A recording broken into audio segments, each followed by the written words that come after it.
Is Joe Scarborough stupid? Let's put that question to our next guest. David Strom, now associate editor over at Hot Air, joins us on the phone. Hello, David. Talk about a softball. Is Joe Scarborough stupid? Well, actually, he's probably a midwit rather than a half-wit. That's generous. Well, yes, I think actually, though, he is using what few brain cells he has in order to spin out a propaganda line that appears to be falling flat with everyone except the MSNBC audience and the 40% of America that desperately wants to believe that Donald Trump will suddenly turn into a tyrant after 4 years of being actually, other than, a jerk, which Yes. he is, a pretty good president who followed the law actually more than any recent president we've ever had. Yeah, I always look at, just on the issue of Joe Scarborough in that show, I always kind of view them as like, like in Game of Thrones, there's like a sniveling little like person who like is like really close to whoever's in power, and they like constantly like hew towards whatever that person's interests are in order to gain advantage for themselves. That's what Joe Scarborough did. Remember when Trump was running in the first place? He was very on board with Trump. It was so great. They had access to a presidential candidate. They had him on the show all the time. They loved yucking it up with him.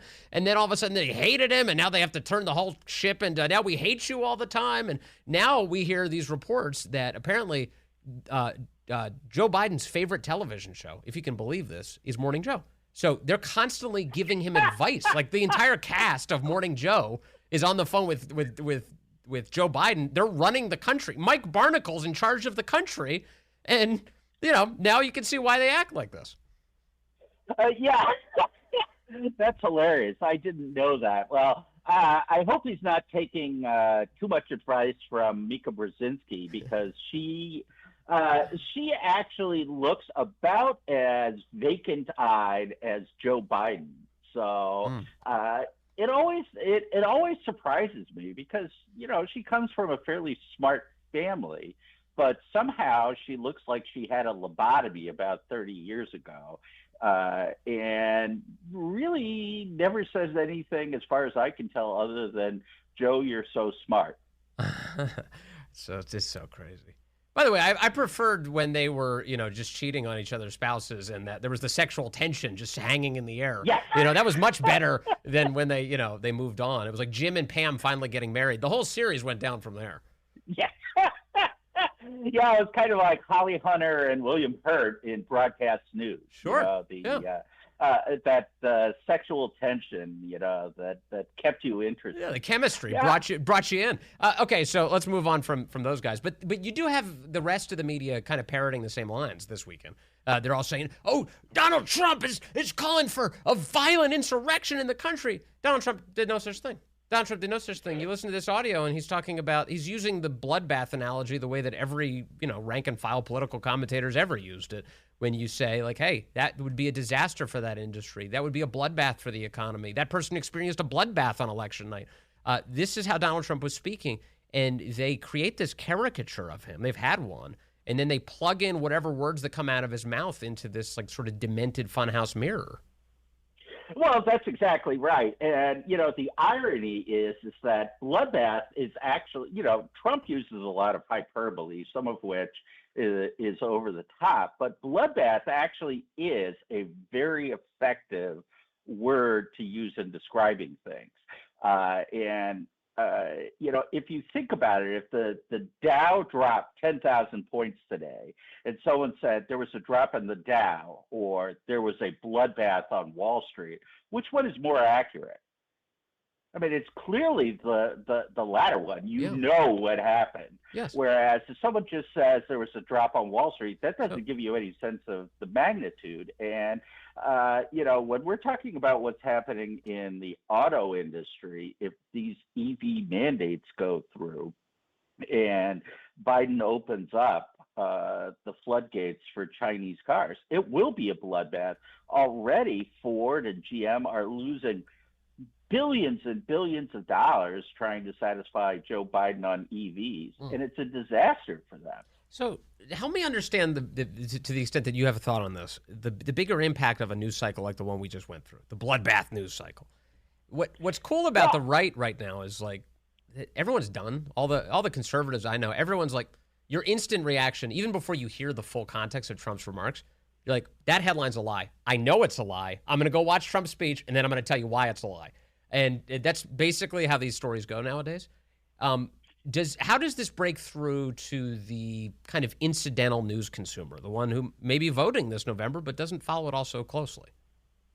I think it has a short-term impact because it makes you recoil.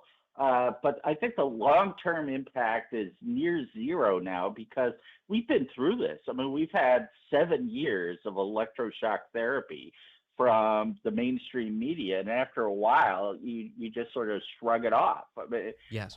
because you know that they're lying, and it's actually very much like the Covington kids and what happened there. I had a ton of friends who just went crazy. How could this kid do this? That was awful. This poor Indian elder and all of that. And then 2 days, by a few hours later, and certainly by 2 days later, you were lied to, and it just desensitizes you over time to anything that these people say, except for the people who watch MSNBC and CNN to a certain extent, and they just want to be comforted in knowing that they're right to hate Donald Trump. Yes. And so they drink it up. I agree with you. I think that was a perfect example. Covington Catholic, there was a time where conservatives would hesitate. They'd be like, well, maybe there's some merit to this. Maybe, the video looks bad. Maybe that's a bad thing. And, why don't I'll stay quiet now. I'm not going to say anything. And, you just kind of hang back. But then you see all these things. Okay, Covington Catholic. You see what happened with Kyle Rittenhouse. You see what happened with Christine Blasey Ford and Julie Swetnick. And then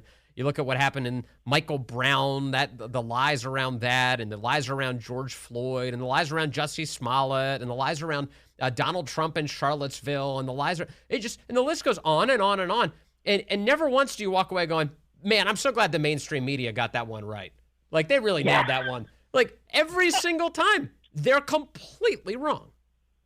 Well, do you now? I am sure that there are hate incidents in the United States of America because there are 330 million people. Sure. It's impossible to believe that there aren't some real jerks out there doing awful things. But when you hear of a hate incident in the mainstream media, you're an idiot to believe it. I instantly think hoax is on the menu. I instantly think that. So especially if I see, for instance, like if somebody, we've seen stories of people doing like hate symbols on college campuses. Instantly, I'm like, that was probably a lefty student who's trying to pretend like there was an attack because there's unfortunately not enough attacks for them to justify their politics. So they have to create a fake hate incident. Yeah, or they did badly on a test, and this is a way to distract from it. I mean, it's gotten to that point. Yes. We reward, at least in the left-wing sphere, we reward people for being victims. And so, when there's a demand for victimhood, there are going to be people who supply it. It's kind of bizarre because I don't want to become jaded. But you're an idiot not to be. You're an idiot not to be cynical. Now, I know that because I read you so frequently, David Strom, over at Hot Air, that you've been following kind of what's happening among the electorate right now. There's a bit of a panic going on the left that a lot of people are having their eyes opened in the same way you're discussing. And voters of all economic backgrounds, certainly racial backgrounds, are beginning to think, what am I doing? Why have I been voting for Democrats? And why in particular am I voting for Biden this cycle? What's the trend here? What's going on? I think it all boils down to class. The elite class is now signaling its utter contempt for anyone who is not a member of that class. And so, there was a cultural attachment between Hispanics and blacks and the Democratic Party, 60 years of voting one way that had very little to do with ideology. I mean, if you actually look at the attitudes, the political attitudes of most blacks and Hispanics, they actually are far to the right, to the left of the average MAGA person, or at least conservative, but they're far to the right of where the intellectual and cultural elite are. And so they're looking and they feel the content. And it's finally breaking through, and it's breaking through particularly in younger black people who did not grow up in the civil rights movement. And they say they're far to the right of, there's a category that I can't think of the acronym directly off the top of my head. I just had to look it up. But it's called an awful. Yes, an awful. Yes. An affluent white female liberal. And it seems like to me like every single minority of every kind in the country is to the right of that lady, the affluent white female liberal. In fact, I just want to play some audio for you. This is something that Benny Johnson shared yesterday. It was an interview of a black woman sitting down with a black couple, a male and a female, and asking them who they're voting for. And the man says consistently that he was a Trump supporter before. He'll be a Trump supporter again. But listen to the woman, his partner sitting here. I think they're husband and wife. Take a listen to how they talk about this. In 2008 and 2012, you voted for? Barack Obama. Barack Obama. 2016? I voted for Donald Trump. Hillary Clinton. 2020? Donald Trump. Biden. And who will you vote for in 2024? Donald Trump. Donald Trump. You may vote for the former president. I may. Why do you say that? My views on certain things have changed. I am very much so riding the fence. What are you struggling with? Being in a pattern of doing the same thing that I've been doing, because it's kind of like second nature. Like when you go in a poll, you hit Democrat. Something has to happen. I mean, it's just so expensive to survive. And we're planning on having kids. I don't want to live in a stressful environment trying to rub two pennies together to try to make it either. How about that? So you got life hitting you in the face, and voters are going, maybe I should do something different, David Strom. Yeah, well, and she really encapsulated what's happening with an awful lot of people out there who have gotten at least what used to be called red pill. Reality has slapped them in the face so many times that their habits are changing.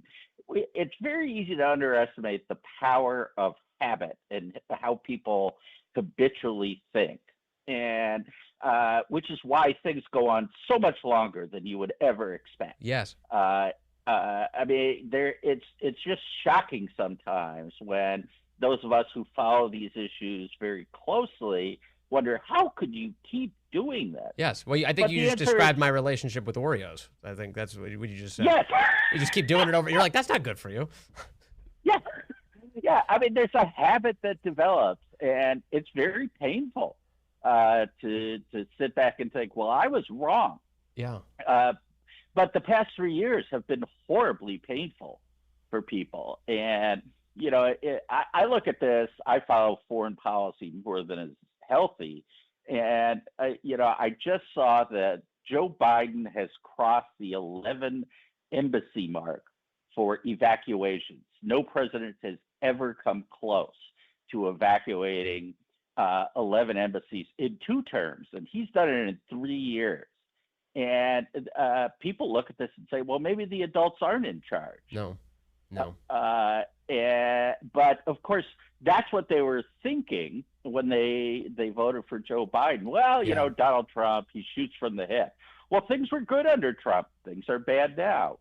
And they've gotten so bad that people have had to reevaluate. 11 evacuations. Well, there you go. The defining feature of Biden's presidency is leaving. So maybe he should do that this year. Okay. Thank you very much. David Strom. I really appreciate it. As always, over at Hot Air. Please read him there. Thank you, David.